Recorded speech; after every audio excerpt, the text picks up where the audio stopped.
Hi hello welcome to our channel. నేను మీ సిరి.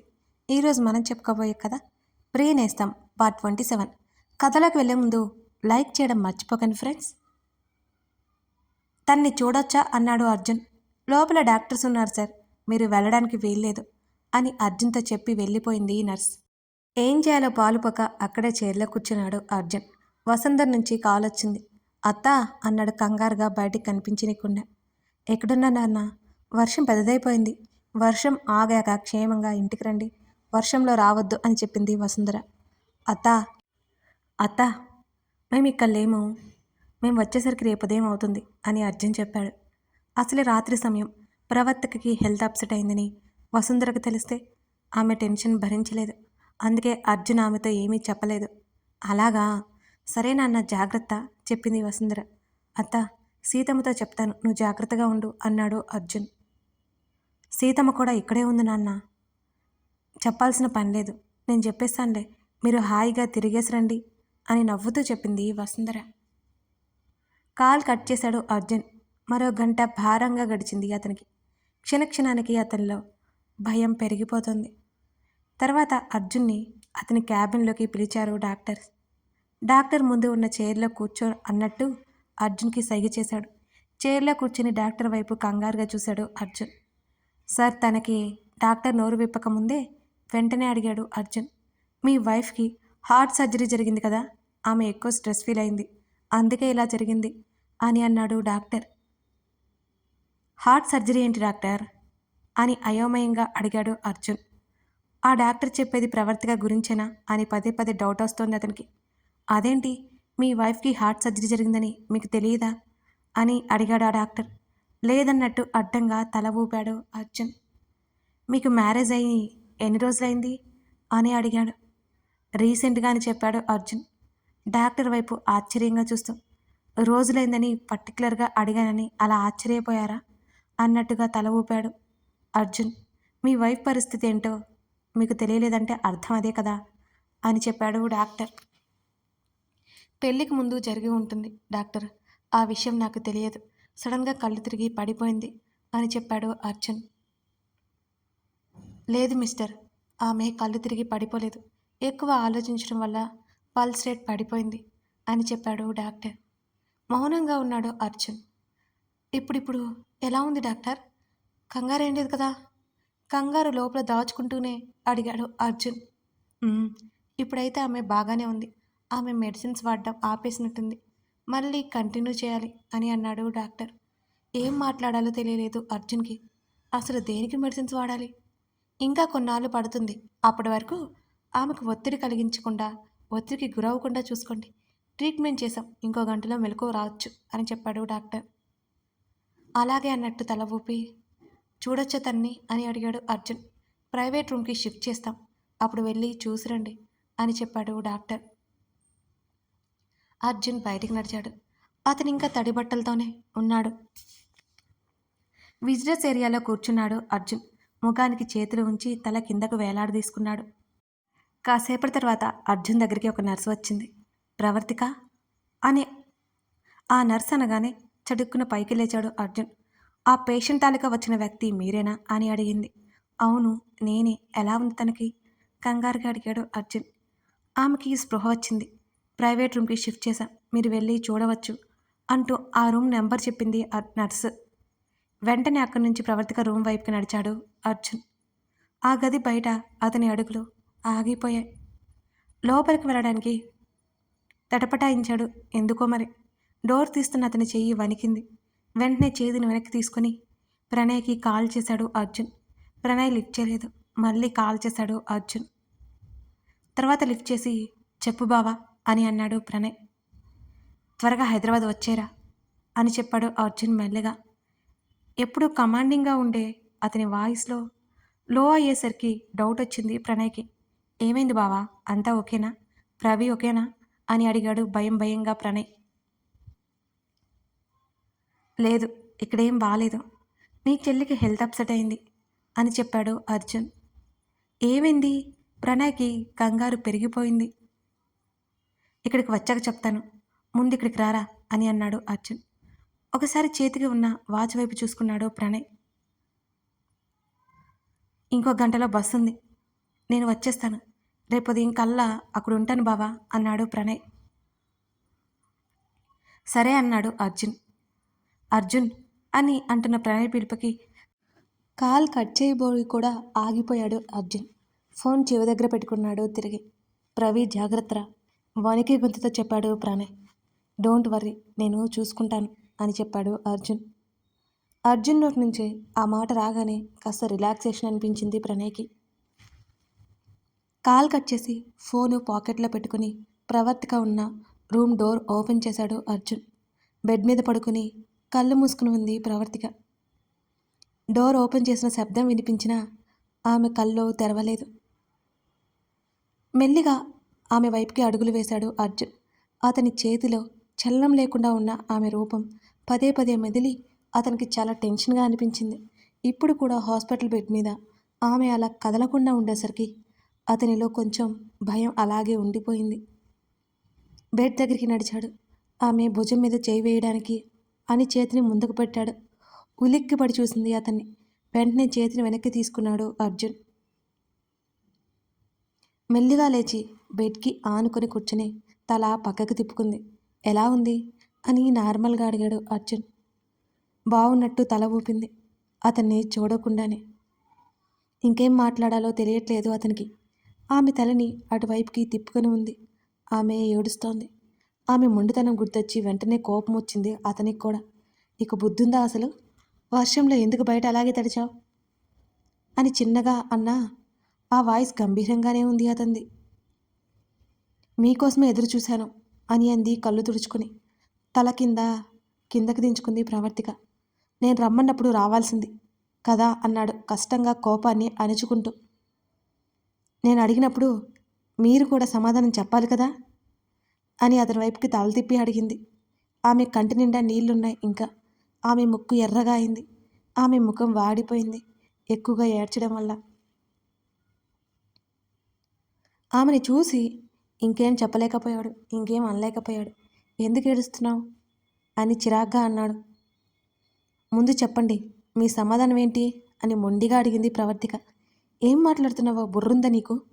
ఒకసారి ఎక్కడున్నావో చూసుకో అన్నాడు అసహనంగా. నేనంటే మీకు చాలా కోపం కదా, నన్ను ఒక వస్తువులా చూస్తారు, అంతేకాకుండా నా గురించి కూడా చాలా చీప్గా ఆలోచిస్తారు అని ఆమె చివరి మాటలు చెప్పేటప్పుడు ఆపుకోలేక ఏడ్చేసింది. ఇప్పుడు ఎందుకు ఈ డిస్కషన్ అనవసరంగా అన్నాడు అర్జున్ మరింత అసహనంగా. ఆమె ఎక్కువగా స్ట్రెస్ ఫీల్ అయితే మళ్ళీ అన్కాన్షియస్ అయిపోతుందేమోనని అతని భయం. బెడ్ మీద పడుకొని అటువైపుకి తిరిగిపోయింది. ఏడవడం మాత్రం ఆపలేదు. ఆమె కంటి నుండి నీరు మరో కంటికి చేరి దిండుని తడిపేస్తున్నాయి ఆమె ఏటవాలుగా పడుకోవడం వల్ల. ప్లీజ్ ఏడవకు, హెల్త్కి మంచిది కాదు అని సర్ది చెప్పే ప్రయత్నం చేశాడు అర్జున్. నేనే కదా పోయేది, మీకేమైంది అని అంది కోపంగా. ఆ మాటకు అతనికి చాలా కోపం వచ్చింది. నీ అన్న వస్తున్నాడు, అప్పటి వరకు ఉండి ఆ తర్వాత నీ ఇష్టం వచ్చినట్టు చావు అన్నాడు కోపంగా. ఆ మాటకి గట్టిగా కళ్ళు మూసి వెక్కిలి వస్తుంటే నోటికి చేయడ్డు పెట్టుకుని ఏడుస్తోంది ప్రవర్తిక. కోపాన్ని కంట్రోల్ చేసుకోవడానికి అన్నట్టుగా అటు ఇటు ఆ గదిలోనే తిరిగాడు అర్జున్. కాసేపటి తర్వాత నర్సు డాక్టర్ ఇద్దరూ వచ్చారు. కళ్ళు తుడుచుకొని లేచి కూర్చుంది ప్రవర్తిక. అర్జున్ వైపు చూస్తూ మీరు కొంచెం బయటికి వెళ్తారా అని అడిగింది ఆ వచ్చిన లేడీ డాక్టర్.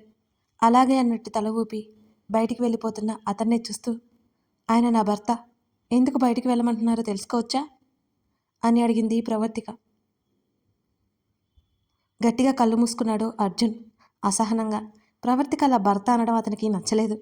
పర్వాలేదా మీకు అని అడిగింది ఆ డాక్టర్. బయటికి వెళ్తాను డాక్టర్ అని అర్జున్ చెప్పే లోపలే మాకేం పర్వాలేదు అని టక్కునే చెప్పింది ప్రవర్తిక. ఆమె వైపు సీరియస్గా చూశాడు అర్జున్. అదేమీ పట్టించుకోకుండా డాక్టర్ని చూసింది ప్రవర్తిక. ప్రవర్తిక బెడ్ పక్కన చైర్లో కూర్చుంది డాక్టర్. పక్కన నిలబడి ఉంది ఆ నర్సు. ఏవండి మీరు కూర్చోండి. ఆ దూరంలో ఉన్న ఎక్స్ట్రా బెడ్ వైపు చేతిని చూపించింది ప్రవర్తిక. ఇట్స్ ఓకే అన్నాడు ఏం చెప్పాలో తెలియక. ఆమెను కొట్టేలా చూశాడు అర్జున్. వెంటనే అర్జున్ నుంచి చూపు తిప్పుకుంది. ఆమెకెందుకో నవ్వొచ్చింది. సన్నగా నవ్వుకుంది. డాక్టర్ ఆమె హెల్త్ కండిషన్ గురించి తెలుసుకుంటూ, మీకు హార్ట్ సర్జరీ జరిగింది కదా అని డాక్టర్ అనగానే అవునన్నట్టు తల ఊపింది ప్రవర్తిక. వాళ్ళ వైపు చూపు తిప్పాడు అర్జున్. ఎప్పుడు జరిగింది అని అడిగింది ఆ డాక్టర్. సంవత్సరం అయింది డాక్టర్ అని చెప్పింది ప్రవర్తిక. అర్జున్ వైపు చూసింది. అతను ఆమె వైపే చూస్తున్నాడు. ఇంతకుముందు అతన్ని చూడాలి అంటే భయపడే తను ఇప్పుడు తను అలా చూస్తుంటే ఏదో ఇన్సెక్యూర్ ఫీలింగ్ కలిగింది అతనికి. అర్జున్ ముఖం తిప్పుకున్నాడు. హార్ట్ దగ్గర పెయిన్ అలా మీకు ఈ మధ్య ఏమైనా అనిపించిందా అని అడిగింది డాక్టర్. లేదు డాక్టర్, అలా ఎప్పుడూ అనిపించలేదు. నిన్న మీరు ఎలా అన్కాన్షియస్లోకి వెళ్ళిపోయారు డాక్టర్ ఆరా తీస్తుంది. తెలియదు, వర్షంలో తడిచాను, ఏదో ఆలోచిస్తుండిపోయాను. తర్వాత తల తిరిగినట్టు అనిపించింది. ఇంకా ఏం కనిపించలేదు, వెంటనే పడిపోయాను అని చెప్పింది ప్రవర్తిక. ఆమె వైపు చూశాడు అర్జున్. ఆమె చెప్పేది విని ఆమెను అక్కడే వదిలేసినందుకు అతను చాలా గిల్టీ ఫీల్ అయ్యాడు. ఒకసారి మీకు సర్జరీ జరిగిన ప్లేస్ చెక్ చేయాలి అని డాక్టర్ అనగానే ఉలిక్కిపడి చూసింది ప్రవర్తిక. ఆమె హాస్పిటల్ డ్రెస్లోనే ఉంది. చీర ఎప్పుడో చేంజ్ చేశారు నర్స్. అయ్యో పర్లేదండి, ఇప్పుడు అంతా బాగానే ఉంది అని హడావుడిగా చెప్పింది ప్రవర్తిక. లేదండి, ఒకసారి చెక్ చేయాలి. నో, నాకేం ప్రాబ్లం లేదు అని వెంటనే అంది ప్రవర్తిక ఊరుకోకుండా. షూరా అని అడిగింది ఆ డాక్టర్. పర్లేదు, చెక్ చేయండి డాక్టర్ అన్నాడు అర్జున్. ఆశ్చర్యంగా చూసింది అర్జున్ని. అతను ఆమెనే చూశాడు. అతని ఇంటెన్షన్ అర్థమై ఏడుపు మొహం పెట్టుకుంది ప్రవర్తిక. వద్దు డాక్టర్, ఇప్పుడు నాకు అసలు ప్రాబ్లం ఏం లేదు. నన్ను నమ్మండి, ఏదైనా ప్రాబ్లం ఉంటే నేనే చెప్తాను కదా. మా వారి డబ్బులు ఊరికి హాస్పిటల్కి ఎందుకు పోస్తాను, సమస్య ఉంటే ఎందుకు దాచిపెట్టుకుంటాను అని అడిగింది ప్రవర్తిక ఊరుకోకుండా. ఆ మాటకి డాక్టర్ నర్స్ చిన్నగా నవ్వారు. అర్జున్కి మాత్రం లోపల మండిపోతుంది, బరస్ట్ అయ్యేలా ఉంది. సరే వదిలేయండి, మీకు ఒక ఇంజెక్షన్ చేయాలి. నర్స్ నువ్వు చేసేయ్ అని చెప్పింది ఆ డాక్టర్. ఇంజెక్షనా అని నోరు తెరిచింది ప్రవర్తిక. అవునండి అని నర్స్ అనగానే సిరింజ్ కవర్ ఓపెన్ చేస్తూ ఆమెను చూసింది. నేను రౌండ్స్కి వెళ్ళి వస్తాను, ఆ తర్వాత మీతో మాట్లాడతాను అని అర్జున్కి చెప్పి వెళ్ళిపోయింది ఆ డాక్టర్. మేడం సరిగ్గా కూర్చోండి అని చెప్పింది ప్రవర్తిక. నాకు ఇంజెక్షన్ వద్దు, ప్లీజ్ కావాలంటే టాబ్లెట్స్ ఇవ్వండి, ఎన్నైనా వేసుకుంటాను అని అంది నర్సుని బ్రతిమాలుకుంటూ ప్రవర్తిక. అర్జున్కి నవ్వొచ్చింది. ఆమె అలా చూస్తుంటే, అలా అడుగుతుంటే. కుదరదండి, ఇంజెక్షన్ చేయాల్సిందే, లేకపోతే డాక్టర్ గారు కోపడతారు అని అంది నర్సు ఖచ్చితంగా. ఈ సూదేంటి ఇలా ఉంది, అమ్మో కుచ్చుకుంటే నొప్పొస్తుందేమో అని మనసులోనే అనుకుంటూ ఏడు మొహం పెట్టింది ప్రవర్తిక. నర్స్ ప్లీజ్, నాకు ఇంజెక్షన్ వద్దు, కావాలంటే మీ డాక్టర్ గారికి నేను ఇంజెక్షన్ చేయించుకున్నానని చెప్పండి, ఏం పర్లేదు, మీరు కూడా అలాగే చెప్పండి, నేను అలాగే చెప్తాను, సరేనా, నాకు వద్దు అంటూ నర్సుతో బేరం మాట్లాడుతున్నా ఆమె దగ్గరికి నడిచి మీరు కానివ్వండి అని అన్నాడు అర్జున్. ప్లీజ్ అండి, మీరే చెప్పండి, నాకు భయం అండి, చాలా భయంగా ఉంది అని ఆ నర్స్ చేతిలో ఉన్న నీడిల్ చూస్తూ చెప్పింది. సార్ మీరైనా చెప్పండి, నేను వేరే పేషెంట్ దగ్గరికి వెళ్ళాలి సార్ అని అర్జున్కి కంప్లైంట్ చేసింది ఆ నర్సు. కుదరదు అంటున్న ప్రవర్తిక దగ్గరికి నడిచాడు అర్జున్. వద్దు అంటూ బెడ్ దిగి పారిపోతున్న ఆమె చేతిని పట్టుకున్నాడు గట్టిగా అతను, ఎటు దిగనివ్వకుండా. సార్ కదలకుండా పట్టుకోండి, 2 నిమిషాలు, మీ వైఫ్ ఏంటండి బాబు ఇలా భయపడుతున్నారు, ఈ రోజుల్లో చిన్నపిల్లలు కూడా ఇంజెక్షన్ చేయించుకుంటున్నారు అని ప్రవర్తిక దగ్గరగా వచ్చింది ఆ నర్సు. ఏమండి ప్లీజ్ అండి, అర్జున్ వైపు చూస్తూ దీనంగా మొహం పెట్టింది ప్రవర్తిక. చిన్నపిల్లవా నువ్వు, సైలెంట్గా ఉండలేవా అన్నాడు కసురుతూ. దూరం పోతున్న ప్రవర్తిక చేతిని కదలకుండా పట్టుకొని ఆమె తల చుట్టూ చేతిని వేశాడు అర్జున్. భయపడుతూ అర్జున్ బొజ్జలో ముఖం దాచుకుంది ప్రవర్తిక. చిన్నగా వేయండి అని ఏడుపు మొహం పెట్టుకుని పదే చెబుతుంది ప్రవర్తిక. ఆమె ఎటు కదలనివ్వకుండా ఆమె భుజం చుట్టూ చేయి వేసి తన వైపుకి తిప్పుకున్నాడు అర్జున్. ఆమెకు మరోవైపుకి వెళ్ళి నర్స్ ఇంజెక్షన్ చేసింది చాలా మెల్లిగా. చిన్నపిల్లలా ఏడ్చింది ప్రవర్తిక. కూల్ అయిపోయింది అంటూ ఆమె వెన్నునిమిరాడు అర్జున్. అర్జున్ చుట్టూ చేతిని వేసి కన్నీళ్లు పెట్టుకుంది ప్రవర్తిక. ఆమెకి నిజంగానే చాలా భయమని ఆమె కన్నీరు చెప్పాయి అతనికి. అయిపోయిందన్నట్టు అర్జున్కి సైగ చేసి వెళ్ళిపోయింది ఆ నర్సు. చూడు అయిపోయింది అన్నాడు అర్జున్. మెల్లిగా అతని నుంచి దూరంగా జరిగింది ప్రవర్తిక. అతనికి రక్ష గుర్తుకొస్తోంది. ఆమెకు కూడా ఇంజెక్షన్ అంటే చాలా చాలా భయం. ప్రవర్తిక ప్లేస్లో రక్షను చూశాడు అర్జున్. అందుకే అంత చొరవగా ఆమెను దగ్గరికి తీసుకున్నాడు. ఆమె దూరం కాగానే రక్ష మాయమైపోయినట్లు అనిపించింది అర్జున్కి. దూరంగా వెళ్ళి బెడ్ మీద కూర్చున్నాడు. తల పట్టుకుని ముఖం కిందకి వేలాడదీసుకున్న అతన్నే చూస్తూ ఏమైందో అర్థం కాలేదు ప్రవర్తికకి. కథ కొనసాగుతోంది. కథ నచ్చితే లైక్ చేసి కామెంట్ చేయడం మర్చిపోకండి ఫ్రెండ్స్. ఇంతకీ మరి ప్రవర్తిక అర్జున్ని ఇష్టపడుతుంది కదా, అర్జున్ ఏం చెప్పబోతున్నాడు? ప్రణయ్ వచ్చాక ప్రవర్తిక ఏం చెప్తుంది?